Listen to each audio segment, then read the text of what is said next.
TCS पॅटर्ननुसार सरळ सेवा असू दे किंवा तलाठी भरती असू दे, GK-GS सगळ्यात महत्त्वाचा टॉपिक आणि GK-GSमध्ये अभ्यास कुठून करू हे कळतच नाही. त्यातल्या त्यात इतिहास हा विषय तर खूप किचकट. मग सरळ सेवेला इतिहासाचा अभ्यास कुठून करायचा? 11वी जुनं स्टेट बोर्डचं पुस्तक आपण वापरतो. त्यासोबतच समाधान महाजन सरांचं पुस्तकही वापरतो. पण हे पुस्तकं सरळ-सरळ वाचायची का? नाही. PYQचं व्यवस्थित अनालिसिस करायचं. त्याच्यातून महत्त्वाचे टॉपिक काढायचे आणि तेवढ्याच टॉपिकचा जास्त डेप्थमध्ये न जाता आपल्या परीक्षेसाठी महत्त्वाचा असणारा अभ्यास करायचा.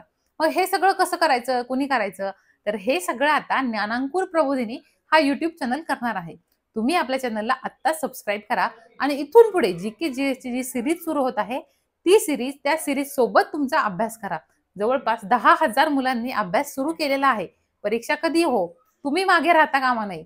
म्हणून आत्ताच चॅनलला सबस्क्राईब करा. आवडला असेल तर लाईक करा, शेअर करा, सबस्क्राईब करायला विसरू नका.